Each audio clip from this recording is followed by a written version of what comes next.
bienvenue dans ce nouvel épisode un peu différent de Serial. Serial, c'est d'habitude là où je retrace la sérialité de ma vie photographique.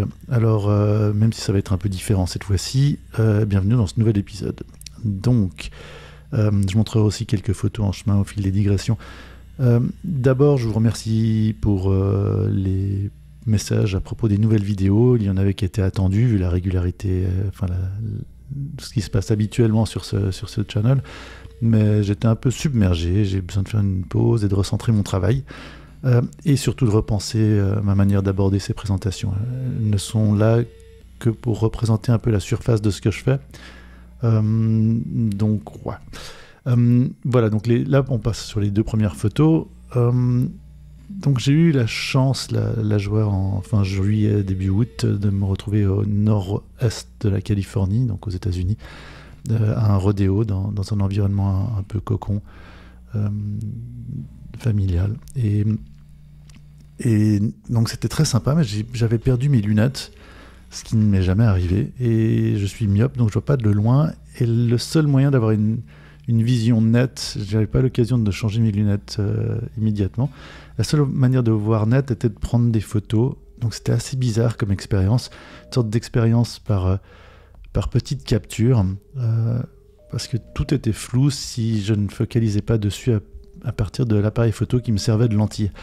Donc là, c'est des détails en fait de ce rodéo en fait auquel j'ai pu assister pendant plusieurs jours. C'était vraiment super sympa, une expérience assez unique. Étonnamment, un espace assez doux, avec une proximité à la nature. Là, je remets encore deux autres photos avec ces vaches dans le corral. Ça a l'air agressif, ça a l'air violent. Alors, il y a une certaine violence, une certaine agression que j'ai essayé d'attraper aussi à travers de ces photos, qui, à nouveau, je le répète, c'était un peu ma seule manière de voir les choses nettes. Mais il y a une certaine douceur, une certaine sensation d'être dans une communauté, d'être quelque part en phase avec son environnement. Et j'étais un peu dans un monde où, avec des croyances, des relations humaines qui sont un petit peu différentes de ce que j'ai l'habitude, mais très, très bienveillantes. Et là, j'ai pas mal de photos, j'ai pas mal de séries en film et en numérique. Je me suis pas encore attardé à faire l'édition et à regarder ce qu'il y avait dedans, donc ça viendra peut-être dans le futur, probablement dans le futur. Voilà, ça me rapproche quand même de ce que je veux aussi dire par rapport à ces vidéos, c'est que personnellement, je reste amoureux de l'analogique, de la réalité physique de son énergie et de l'expression artistique qui en vient. Donc c'est vraiment mon processus central, même si là c'était des photos numériques. C'est mon attachement le plus profond. Et aussi, dans mon travail, si vous suivez mes différentes channels, mes différentes playlists, pardon, j'ai dû affronter le monstre de l'intelligence artificielle. Le monstre est là, pour moi il faut comprendre les mécanismes. J'ai l'impression qu'il va falloir l'affronter, et il faut donc voir comment il réagit. Et cette approche, ce processus que je fais depuis quelques temps est malgré tout une lame à double tranchant en fait. Mais voilà, là on repasse à deux autres photos, on va essayer de faire un peu ça comme ça, de couper mes propos.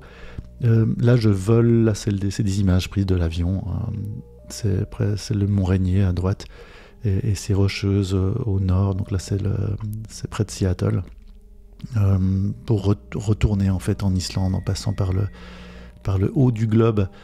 Je trouvais intéressante ces photos. À nouveau, c'est du numérique avec cette vision en fait de haut de ce monde dans lequel on vit.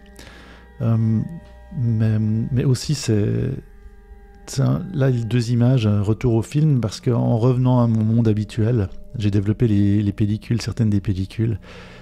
Et là à gauche, on a une photo du Pacifique, de l'océan Pacifique, un peu au sud de San Francisco. Ou à droite, c'est simplement la baie de San Francisco, ces marais en fait, cette douceur, mais qui me rapproche avec le film. C'est vraiment ce que je dis par rapport à l'analogique, pour moi c'est une représentation directe des photons qui viennent réagir avec la matière sur votre film au travers de lentilles minérales. Voilà, encore deux autres photos, donc là c'est le lieu de mon enfance, avec ses escaliers dans un des bâtiments en bois, une bâtisse du début du XXe siècle, ou à droite simplement une vieille bâtisse, celle-là plutôt du milieu du XXe siècle, mais qui a brûlé. Et à nouveau, là, cette réalité, pour moi, le film représente vraiment une réalité physique des photons qui se reflètent ou qui sont émis des objets réels sur une pellicule chimique, donc sans apport du numérique. Bon, alors là, évidemment, c'est numérisé. Mais... Enfin, tout ça pour dire que je parlais de monstres avec l'intelligence artificielle. Les monstres sont faits pour être affrontés, à mon avis, et pour les dépasser, je me demande pourquoi ils nous effraient. Et donc, une grande partie de mon énergie créative ces dernières années, même si ça a ravivé mon amour du film, du non-digital, de la pellicule, de la performance aussi, pour ceux qui suivent, pas mal de musique, de performance, de la vidéo, plein de choses, même si ça a ravivé en fait ces envies, pour moi, l'intelligence artificielle, il faut l'affronter plus directement parce que c'est un reflet, malgré tout, de notre expérience humaine. Simplement, avec ces grands modèles génératifs, par exemple, c'est basé sur de l'expérience humaine. C'est une sorte de mimétisme bizarre. Et je me sens en devoir de l'affronter. Allez, on passe à d'autres photos, là. À nouveau de l'analogique, donc du film. Ça, c'est fait avec un Nimslo 3D, un appareil photo avec 4 objectifs. Et là, ce que je trouve intéressant en parlant du rapport à la réalité, je parlais des photons qui viennent vraiment s'engraver et réagir chimiquement avec la pellicule. Comme il y a 4 objectifs qui prennent la photo en même temps, c'est un peu comme 4 univers différents. Ce ne sont pas les mêmes photons, ce sont les mêmes sujets. Et en fait, c'est 4 visions très très proches d'un même univers. En fait, 4 histoires. Je trouve assez intéressant la symbolique, 4 histoires en parallèle et prises au même moment, d'un même endroit, d'un même lieu, par la même personne, mais qui sont malgré tout, qui ont leur personnalité propre. Et là, donc c'est du négatif. Et j'ai fait plusieurs films, là c'est à Londres, c'est 8 images, 2 x 4 sont prises à Londres. Et je trouve représente peut-être un peu aussi une vision des interprétations que l'on peut faire du monde, même si là elles ont l'air d'être la même, le même résultat. Elles sont clairement pas, ce sont pas les mêmes photons, ce n'est pas la même réalité analogique.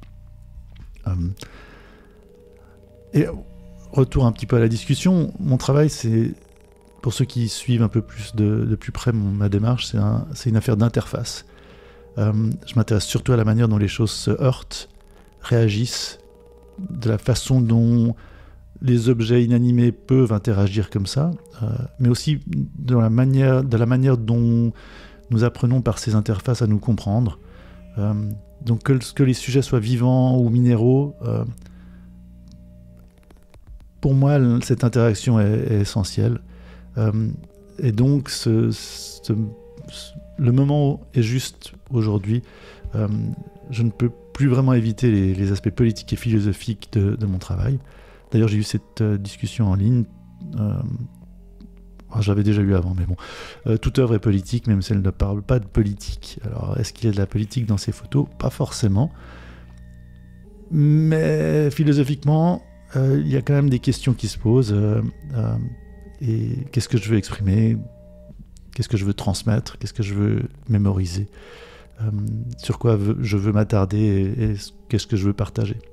Et aussi, avec l'intelligence artificielle, je me demande pourquoi est-ce que je mêlerais ce que je n'aime pas à mon travail au risque d'être perçu comme entaché par cette entité bizarre.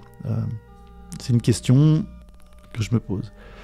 Et là, je reviens sur ces 2 photos. Donc une photo à gauche, ça c'est du numérique, et à droite, c'est de l'analogique. À gauche, c'est vraiment dans un contexte un peu de studio. J'ai du travail numérique, j'ai des travails multicouches. Ce sont simplement des fleurs séchées qui avaient une signification assez particulière pour moi, que j'ai mise dans un contexte. J'ai un travail au flash, et avec cette ombre portée négative, ces couleurs, cette pose. pour moi, ça avait une certaine représentation, une certaine poésie que j'ai envie de mettre en avant, qui va rentrer sûrement dans une autre série. Et à droite, simplement, ça c'est du Fuji Eterna, donc c'est vraiment du film cinéma.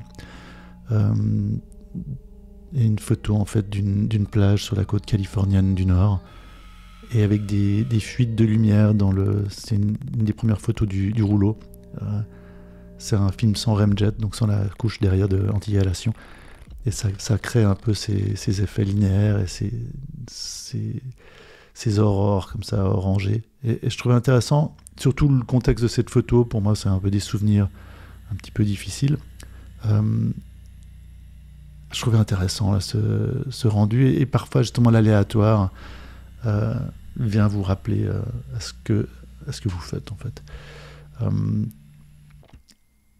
Et en fait, ouais, là, le travail que je fais, c'est je crée pour que les gens ressentent. C'est pour ça que je le partage, de la joie, de la tristesse, de l'espoir, des fois de la vie, et des fois simplement pour relier les personnes qui voient les sujets de mes photos, les relier à ceux qui les voient, relier la nature aux autres, aux éléments, et aussi pour offrir un aperçu de ma réalité parallèle, de ma mythologie personnelle.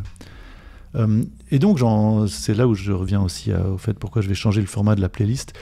Je continuerai de les faire en anglais et en français, parce que je ne pense pas que la pensée doit être colonisée que par une seule langue, mais elle doit être exprimée dans celle qui fait le plus de sens à l'instant donné. Et la mécanique de l'anglais impose, à mon avis, trop fortement sa logique à nos esprits et par extension à nos cœurs. Ça brise les frontières, ça permet de mélanger les cultures, mais il y a vraiment une sorte d'hégémonie colonialiste en fait de cette langue, je pense, sur nos sentiments et nos réflexions.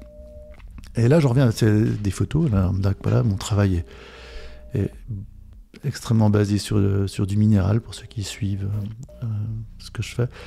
Là, c'est près de Reykjavik, sur la plage. J'ai simplement été chercher mes sujets dans mes lieux communs sur la plage, trouver des espaces minéraux et trouver des sujets minéraux qui veulent dire quelque chose pour moi, que ce soit par la solitude de ce caillou dans ce sable noir, enfin foncé, ou ce bloc de concrétion, de béton avec des minéraux de lave qui font penser à un crâne, ou simplement ces textures en fait, ces textures sensuelles qui pour moi représentent quand même, c'est là où le minéral et le vivant, pour moi l'extension est assez claire. Il n'y a pas de coupure nette, même s'il y a une interface. Et ces textures, pour moi, sont chaudes, sont vivantes, et sont souvent, comme ici, là, avec cette eau, en fait, c'est simplement les vagues qui viennent se glisser sur les minéraux, que ce soit sur le sable noir à droite ou sur les galets à gauche, avec ce petit vortex. On a ce mélange de mouvement, de minéralité, de fluidité, d'énergie en tout genre, et qui, comme sur ces deux dernières images, quelque part rappelle à une certaine vie. Il y a vraiment une continuité pour moi dans l'image et dans le propos, à ce que nous sommes en tant qu'êtres vivants. Et c'est là où je base un petit peu plus ma recherche plus fondamentale. Donc pas vraiment de l'intelligence artificielle, donc visiblement, mais bon, je vais quand même continuer. Et oui, dans les semaines à venir, je reviendrai avec des vidéos sur la photographie un peu plus habituelle, mais malgré tout différemment, avec une géométrie plus variable, et jusqu'à ce que quelque chose prenne un sens un peu plus profond. Et donc je finis avec cette dernière image. Donc ça, c'est l'océan vu depuis cette même plage qu'on a vue dans les dernières photos. Bon, là j'ai pas dit, j'étais au moyen format avec un S006 et des optiques anciennes moyen format. Et voilà, donc l'horizon, j'avais même pas à le prononcer. L'horizon est ouvert. J'espère que les prochaines présentations, elles vont venir de manière un peu plus irrégulière. vous amèneront quand même quelque chose. Je continuerai à faire des choses un peu plus techniques, mais ça sera plus à la géométrie variable, pour plus être en phase avec mes deux aspects principaux de la photographie, l'analogique et la recherche du monstre de l'intelligence artificielle. Voilà, donc n'hésitez pas, questions, commentaires, suggestions comme toujours, et à bientôt.